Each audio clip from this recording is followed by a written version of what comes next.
ایک بہت مظلوم طبقہ ہے، وہ ہے بھائی اور بہن۔ بھائی اور بہنوں کے ساتھ آج کل اچھا سلوک، چھوٹی چھوٹی معاملے پہ بات بند کر دی، چھوٹی چھوٹی باتوں پہ رشتہ توڑ دیا، کیا تیرا میرا کوئی تعلق؟ شادی کا کارڈ بھی اگر لیٹ پہنچے تو کہتے جا تیرا میرا کوئی تعلق نہیں، میں نہیں آنے والا۔ حیرت ہے۔ آئیے ایک روایت آپ کے سامنے پڑھتا ہوں۔ اس کو لکھا ہے، اس کو لکھنے والے ہیں بہت بڑے بزرگ، اور اس کے اصل راوی ہے حضرت سیدنا مالک ابن دینار رضی اللہ عنہ، بہت بڑے بزرگ ہیں۔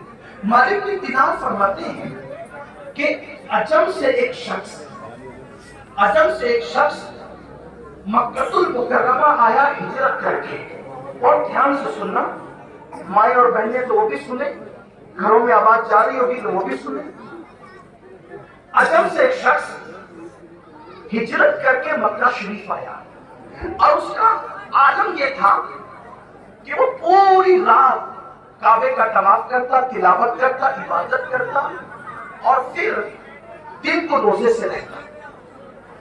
اس کے پاس مال بہت تھا، اس کے بعد بچے بھی نہیں رہتے تھے مکے میں، رات دن اس نے عبادت کے لیے اپنے آپ کو وقف کر رکھا تھا۔ ایک دن اس کو جانا پڑا یمن کی طرف، تو سوچا کہ اتنا بڑا سونا ہے، اتنا زیادہ تھیلی میں بھرا ہوا، میں اس کو کہاں کہاں لے کے پھروں گا؟ تو اس نے دیکھا ایک دوسرے بندے میں، ایک بار آپ خوشی پڑھیں، آپ لوگ بہت اچھے سے سن رہے ہیں، لیکن پیچھے کھڑے ہوئے بھائی ہیں تھوڑا سا وہ ڈسٹرب، اس لیے کہ مجھے اب آپ کا خیال ہے کہ آپ کو بیٹھنے جگہ نہیں ہے، تو ایسے میں آپ کو کب تک کھڑا رکھوں گا؟ آپ کا بھی خیال ہے، ایک بار آپ درود شریف پڑھے تو میں بات مختصر کر کے آگے ختم کروں۔ درود شریف پڑھے، آپ بلند آواز سے پڑھے۔ اللهم صل على سيدنا مولانا محمد مالك الجود والكرم وآله وصحبه وبارك وسلم، صلاة والسلام عليك يا رسول الله صلی اللہ علیہ وسلم۔ تو وہ جو اجمی شخص تھا جو رات دن عبادت میں لگا رہتا تھا، ایک بندے کو جس کے پاس بہت مال تھا، سونے کی سونا اس کی تھیلی میں بھرا ہوا تھا، جب وہ یمن جانے لگا تو اس نے سوچا کہ میں کہاں کا اس کو لے کے پھروں گا، تو یہ جو میرے سونے کی تھیلی میں رکھوں کس کے پاس؟ تو وہ بندہ اس بندے کے پاس جاتا ہے جو عجم سے ہجرت کر کے مکہ آ کر رہنے لگا تھا، اور وہ رات کی عبادت کرتا تھا، تو سوچا کہ یار اس سے بہترین بندہ کوئی نہیں، یہ امانت میں خیانت نہیں کرے گا۔ تو مکے کے اس بندے نے اسی بندے کو جو پوری رات طواف کرتا تھا، عبادت کرتا تھا، دن کو روزہ رکھتا تھا، اس کے پاس دے دیا، میں یمن سے آتا ہوں تو پھر میں تمہیں جو ہے وہ واپس اپنا مال لے لوں گا۔ وہ یمن گیا، اور یمن سے جب واپس لوٹا وہ بندہ، تو اس بندے کا انتقال ہو گیا تھا۔ کس کا؟ اس بندے کا جو ہجرت کر کے عجم سے مکہ آیا تھا اور رات و دن عبادت میں لگا رہتا تھا، اس کا انتقال۔ یہ آیا، آنے کے بعد اس نے کہا وہی وہ تو مر گیا۔ اس کے بچوں نے کہا میری تھیلی سونے کی، ہم کچھ نہیں جانتے، تمہاری تھیلی ویلی کہاں ہے؟ وہ انتقال کر گیا، ہمیں کچھ نہیں پتا۔ اس کو بڑا صدمہ تھا۔ حضرت مالک بن دینار نے اس کو دیکھا کہ تم کو صدمے میں رہ گئے، کیا بات ہے؟ کہا حضور ایسا مسئلہ ہے کہ وہ بندہ رات دن عبادت کرتا تھا، میں نے اس کو نیک سمجھ کے دیا، جب دے کر کے گیا یمن آیا تو اس کا انتقال ہو گیا۔ آپ نے بتایا کوئی پریشان نہیں ہونا، تو نے جس کو دیا تھا وہ نیک تھا، حضور بہت نیک، کتنا پوری رات طواف اور تلاوت کرتا، دن میں روزہ رکھتا، اپنے وقت کا ولی تھا، ولی۔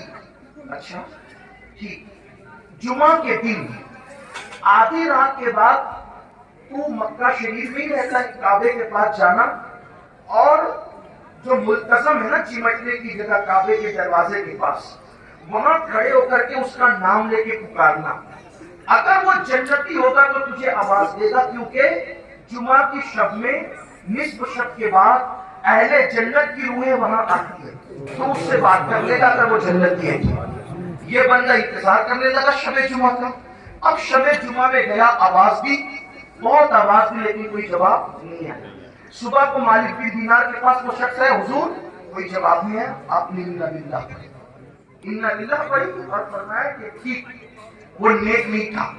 لوگ اس کو نیک سمجھتے تھے مگر وہ نیک, کیونکہ اگر نیک اور جنتیوں میں سے ہوتا تو وہ ضرور آواز دیتا. حضور آپ کہا کہ اب تجھے جانا یمن. یمن میں ایک مقام ہے, وہاں پر ایک ایسی جگہ ہے جہاں کنواں ہے, وہ کنویں میں جہنمیوں کی روحیں ہیں. آدھی رات کے بعد جا کے وہاں پکار دو تجھے وہی ملے گا, یہاں نہیں ملا تو وہاں ملے گا. اللہ اکبر. اس کا نام ہے بیر برہوت, جہاں پر جہنمیوں کی روحیں رہتی ہے. وہ اس کنویں کے پاس گیا, آواز لگائی تو اس کی آواز آئی لبیک. کیا بات ہے, ارے پہلے تو یہ بتاؤ میری سونے کی تھیلی کیا کی. اس نے کہا جو میرا گھر ہے اس کا جو زینہ ہے, اس زینے کے نیچے میں نے تیرا سونا دفن کیا تاکہ تیری امانت میں خیانت نہ ہو. اس کو جب اپنا پتہ مل گیا تو کہا بھائی تم تو پوری رات عبادت کرتے تھے, پورا دن روزہ رکھتے تھے, تم جہنم میں کیسے آئے؟ کہا یقیناً میں نیک تھا اور نیک ہی ہوں. جہنم میں کیوں آیا؟ کہا ایک گناہ کی وجہ سے. میری زندگی کے ایک گناہ پر اللہ نے پکڑ کر لی. رات بھر کی عبادت بھری کے گئی رہ گئی, دن کو روزانہ روزہ رکھنا دھرا رکھ گیا, بس ایک گناہ پہ پکڑ اٹھا. کون سا گناہ؟ کہا جب میں نے عجم سے ہجرت کی عبادت کے لیے مکے کی طرف, تو میری ایک بہن تھی, اس بہن کو میں نے چھوڑ دیا اور مکے آ کر میں کھاتا پیتا رہا, عیش کرتا رہا, عبادت کرتا رہا, آرام کرتا رہا. جب میری روح نکلی اور میرے اللہ کی بارگاہ میں عدالت میں پیش ہوئی تو اللہ نے کہا کہ تو یہاں مکہ ہجرت کر کے آیا اور یہاں تو کھاتا رہا, تیری بہن غربت کی وجہ سے بھوک سے تڑپتی رہی. تو اچھے کپڑے پہنتا رہا, تیری بہن کپڑوں کو ترستی رہی. تو آرام میں رہا, تیری بہن دکھوں کی زندگی اٹھاتی رہی. چونکہ تو نے اپنی بہن کی کبھی خبر گیری نہیں کی, تو نے اپنی بہن کے کبھی حالات معلوم نہیں کیے, تو نے اپنی بہن کی کبھی مدد نہیں کی, تو تو نے صلہ رحمی نہیں کی, تو نے حق تلفی کی. اس لیے تجھے جہنم میں داخل اس وقت تک کیا جائے گا جب تک تیری بہن تجھے اپنا حق معاف نہ کر دے. اور پھر کہا میری رات بھر کی عبادتیں ہیں, میرے دن بھر کے روزے ہیں, میری تلاوت میرا تقویٰ ہے, لیکن بس کوئی جائے اور میری بہن سے میری معافی کا معاملہ کہہ دے, اگر میری بہن مجھے معاف کر دے گی تو اپنی جنت کے دروازے میرے لیے کھل جائیں گے. وہ شخص وہاں سے نکلا اور نکل کے بعد وہ وہاں پر گیا اور وہاں کھوجا تو سونا تو مل گیا. اس کے بعد اس نے پھر سفر کیا اور عجم کے علاقوں میں گیا اور وہاں جا کر دیکھا تو اس کی بہن کا بڑا برا حال تھا. اس کی بہن بھیک مانگ رہی تھی, اس کی بہن روٹی کے ٹکڑوں کو ترس رہی تھی. تو وہاں وہ پہنچے اور پہنچنے کے بعد کہا کیا تم فلاں کو جانتی ہو؟